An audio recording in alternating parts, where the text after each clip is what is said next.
Atenção! Vai começar agora uma teleaula de automação do curso profissionalizante. Este módulo tem um total de 20 aulas. Hoje você vai assistir a teleaula número 6. Bons estudos!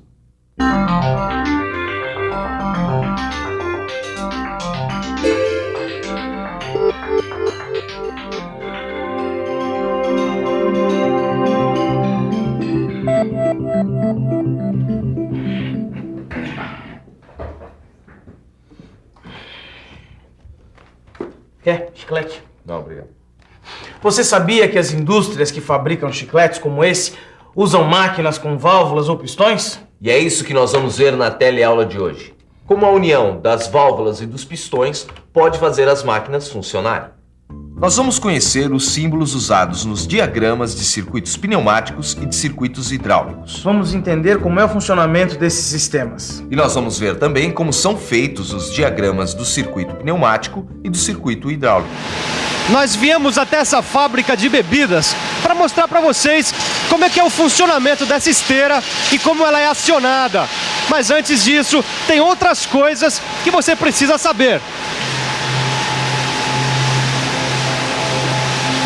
Bom, a nossa teleaula está começando e a primeira coisa que você precisa ficar sabendo é que quando nós unimos vários pistões e válvulas através de tubulações, esse conjunto recebe o nome de circuito.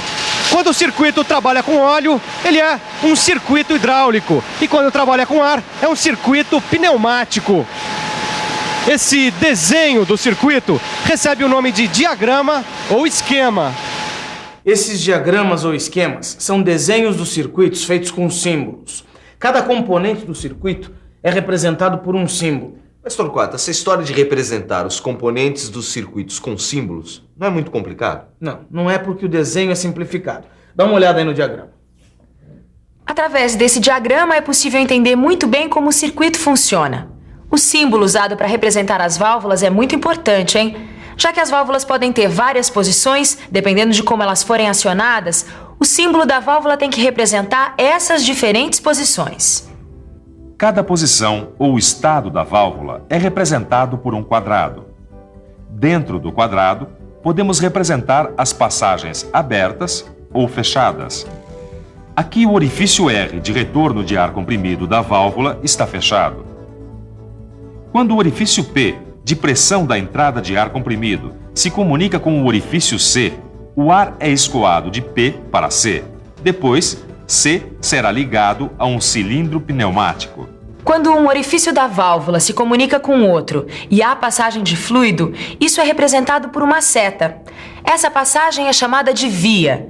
Mas a gente não pode esquecer de representar como a válvula foi acionada. Cada tipo de acionamento de válvula é representado por um símbolo. Você quer ver? Este é o símbolo para a válvula com botão. Este outro é da válvula alavanca. Assim é o símbolo para a válvula de pedal, o símbolo da válvula batente, o da válvula rolete, este outro da válvula mola. Este é o da válvula direto e o da válvula solenoide. Válvula solenoide, essa eu lembro bem. Mas, Torquato, você tem razão, os símbolos não são tão complicados. Eu disse. Vamos ver como ficaria aquela nossa válvula sendo acionada por um solenoide.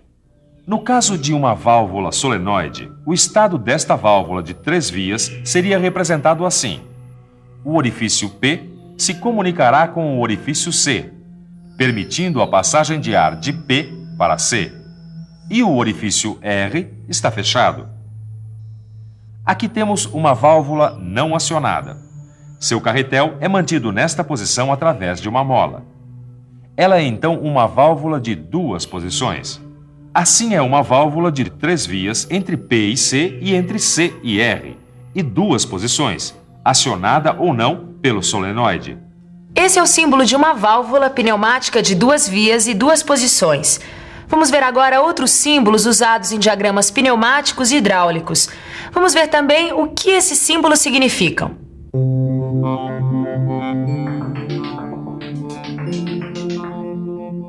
Este é o símbolo para fonte de pressão. Agora vemos o símbolo do filtro.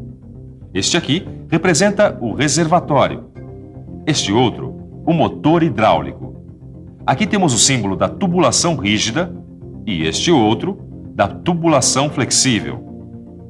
Agora estamos vendo o símbolo do cilindro de ação simples, com retorno por mola. E por último, este que representa o cilindro de ação dupla. Os símbolos já estão aqui. Torquato, a gente podia desenhar o diagrama de algum circuito?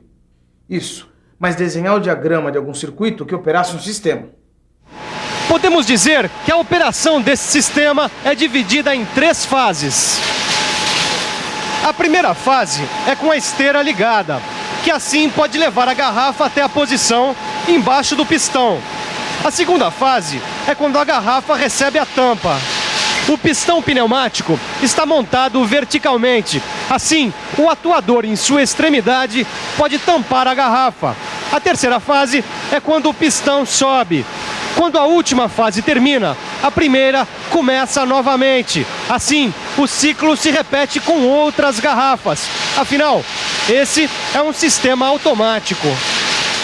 Um sistema, ou melhor, uma máquina automática, possui atuadores, que são responsáveis pelo trabalho mecânico. Possui também os sensores, que indicam em que situação de trabalho a máquina está naquele momento.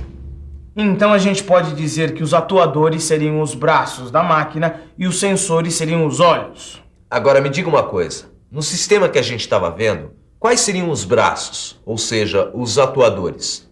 Vamos pensar um pouco. Vamos pensar um pouco. Neste nosso sistema, temos 2 atuadores. O primeiro é o pistão pneumático que tampa as garrafas. O segundo é o motor elétrico que faz a esteira se movimentar. Agora que a gente já sabe quais são os atuadores desse projeto de automação industrial, vamos usar 3 chaves fim de curso para serem os sensores. A chave fim de curso é como um interruptor de luz. Só que no caso da máquina, ao invés dela ser acionada por um toque, ela é acionada através do contato com a haste da chave fim de curso. Assim, olha. A chave número 1 indica quando a garrafa está embaixo do pistão. A chave número 2 indica que o pistão está na posição superior e a chave número 3 que o pistão está na posição inferior. As chaves fim de curso podem estar abertas, aí a corrente elétrica não pode passar, ou fechadas, permitindo a passagem da corrente elétrica. Aí, dependendo das posições das chaves, é possível saber se a esteira deve ser ligada ou desligada, se o pistão pneumático deve subir ou descer. Quem toma essas decisões do que deve ser feito é o controlador. Normalmente, o controlador é um circuito elétrico ou eletrônico que é construído segundo a lógica de funcionamento da máquina. As chaves fim de curso são ligadas nesse controlador, que é capaz de enviar sinais elétricos para as válvulas solenoides e para os motores elétricos. Depois dos atuadores agirem como os braços e os sensores como os olhos, temos o controlador, que age como o cérebro. Podemos dizer que o controlador é a inteligência da máquina. Torquato, não é maravilhoso? A máquina que é automatizada parece até que fica humanizada. Braços, olhos e até inteligência. E tem muito mais. Vamos continuar analisando como o nosso sistema funciona através do circuito pneumático. Quando a garrafa que está sendo transportada na esteira encontra a chave CH1, o motor da esteira é desligado e a garrafa para embaixo do pistão. A chave CH2, que indica o fim de curso superior, é desacionada quando o pistão começa a descer. Quando o pistão atinge sua posição inferior, a chave CH3 é acionada e a garrafa é tampada. O solenoide S1 é então acionado. A válvula passa para a posição da esquerda. O ar comprimido flui de P para C2 e chega à câmara superior do cilindro. Ao mesmo tempo, o orifício C1 está em comunicação com o R e o ar da câmara inferior do cilindro sai através do R. Aí, o pistão desce. O tempo que o pistão fica nessa posição é definido pelo controlador. Agora vamos ver como é que o pistão sobe nesse tipo de automação. Para o pistão subir, o solenoide S1 é desacionado. Então o solenoide S2 é acionado e a válvula passa para a posição da direita. O ar comprimido flui de P para C1 e o ar vai então para a câmara inferior do cilindro. Ao mesmo tempo, a via C2 está em comunicação com R. O ar da câmara superior do cilindro sai e o pistão sobe. Quando o pistão chega à posição superior, a chave CH2 é acionada. O motor começa a funcionar e a esteira transporta novamente outra garrafa até o pistão. Muito bem. Torquato, quando a outra garrafa chega embaixo do pistão, a chave CH1 é acionada de novo e a esteira para novamente. Isso. Aí, o solenoide S1 é acionado, fazendo o pistão descer e tampar essa próxima garrafa. Isso. Agora nós vamos ver um outro caso, só que de um circuito hidráulico. Nós temos aqui um torno CNC que pode trabalhar com várias ferramentas.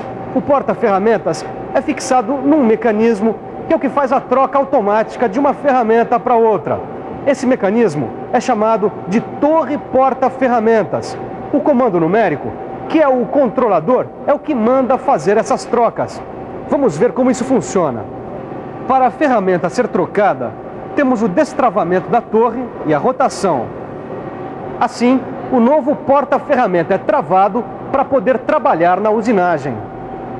Vamos ver como o mecanismo funciona num diagrama do circuito hidráulico para a automação da torre porta-ferramentas. O solenoide é acionado. O pistão do cilindro CF se retrai e a ferramenta é destravada. O sensor FD informa o destravamento ao controlador. Então, o solenoide S4 é acionado. O pistão do cilindro CT avança e destrava a torre. O sensor TD informa o destravamento da torre ao controlador. O controlador aciona o solenoide S2 ou S3 para que o motor hidráulico gire. Depois, o sensor da ferramenta indica se o próximo porta-ferramenta está na posição certa. Aí, então, o solenoide S2 ou S3 é desacionado, dependendo do sentido em que a torre está girando. O motor hidráulico é desligado, o solenoide S5 é acionado e a torre é travada de novo.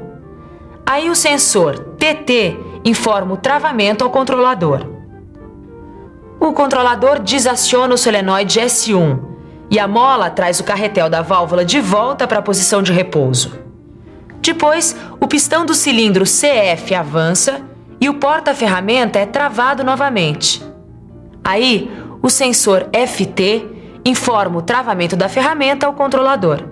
Em seguida, a usinagem da peça continua, até a máquina precisar de uma outra ferramenta. Bom, aí o ciclo se repete. Por enquanto, nós ficamos por aqui, mas você fica agora com a revisão. E atenção, se liga aí que é hora da revisão. Na nossa teleaula de hoje, você aprendeu o que os símbolos significam. Viu também como se desenha um diagrama de um circuito pneumático e de um circuito hidráulico em um processo automatizado. Ufa! É isso aí, minha gente. Por hoje tá bom que eu já estou cansadão, o negócio é ir pra casa. Isso, ir para casa e estudar. Bons estudos e até a próxima teleaula.